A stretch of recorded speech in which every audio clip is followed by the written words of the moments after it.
आपको backlog complete करना है। पहली बात तो ये हो गई।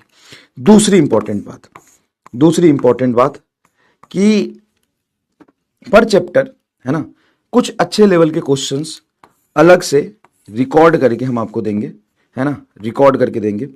हर चैप्टर में 30 से 40 प्रॉब्लम, हर चैप्टर में 30 से 40 से 50 problem, depend upon size. 30 to 60 question अच्छे लेवल के जो सच में थोड़ा दिमाग लगाने वाले होंगे, थोड़ा सोचने वाले होंगे, उसका ब्लैंक पीपीटी भी दे देंगे और इसको रिकॉर्ड करके देंगे।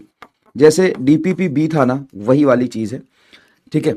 बट इसमें क्या है कि अभी हमने वेक्टर पढ़ा, तो वेक्टर में तो बहुत प्रैक्टिस करा दिया।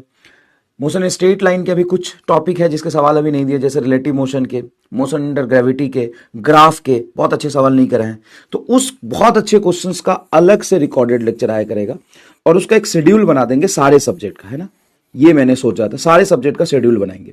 और ऐसा नहीं है कि ये रिस्ट्रिक्टेड है कि 700 वाले बच्चों के लिए अलग है, 600 वाले बच्चों के लिए अलग है। जिसकी औकात है देखो, नहीं है छोड़ दो।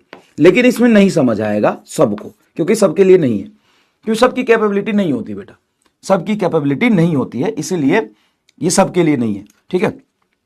तो 30 से 60 क्वेश्चन का टॉपिक वाइज, ऐसा नहीं कि रैंडम, टॉपिक वाइज, ताकि ये एकदम सिस्टमैटिक अरेंज हो, इसका एक प्लानर हो, है ना। और रोज एक लेक्चर आएगी एक सब्जेक्ट की। फिजिक्स की हो सकती है 2 लेक्चर आए, केमिस्ट्री की 2 लेक्चर आए, बायो की है थोड़ी। तो इसमें अच्छे क्वेश्चंस के लेवल होंगे, सीक्वेंस में अरेंज, जैसे चैप्टर में होते हैं। Motion in a straight line की मैं बात करूं तो डिस्टेंस डिस्प्लेसमेंट का 2 बढ़िया क्वेश्चन, स्पीड वेलोसिटी का 3 बढ़िया क्वेश्चन, एक्सीलरेशन का 3-4 बढ़िया क्वेश्चन, मोशन अंडर ग्रेविटी का 6-7-8 बढ़िया क्वेश्चन जो तुमसे सच में ना हो, ग्राफ के 4-5 बढ़िया question, motion in a relative motion के बढ़िया क्वेश्चन, है ना, जो सोचने वाले हो, कंसेप्ट को पूरा ब्रशअप कर दे, है ना। तो ऐसे क्वेश्चन आपको कराएंगे एकदम सीक्वेंस में, मतलब पूरा चैप्टर ही। जैसे एक होता है ना समरी लेक्चर, तो गधे बच्चे क्या मांगते हैं, समरी लेक्चर दे दो। क्यों? क्योंकि उन साले से रिवीजन ही लिख लिख के नहीं हो रहा, पूरी चैप्टर का रिवीजन लिख लिख के नहीं हो रहा, तो समरी लेक्चर मांगते हैं। अच्छा बच्चा क्या कहता है, सर पूरा तो याद है, पूरा पढ़ लिया, वो तो हम खुद लिख लिख के रिवाइज कर लेंगे सर, और अच्छे सवाल हो जाए तो मजा आ जाए। तो वो अच्छे सवाल आएंगे, और वो अच्छे सवाल हर चैप्टर के सीक्वेंस मैनर में आएंगे।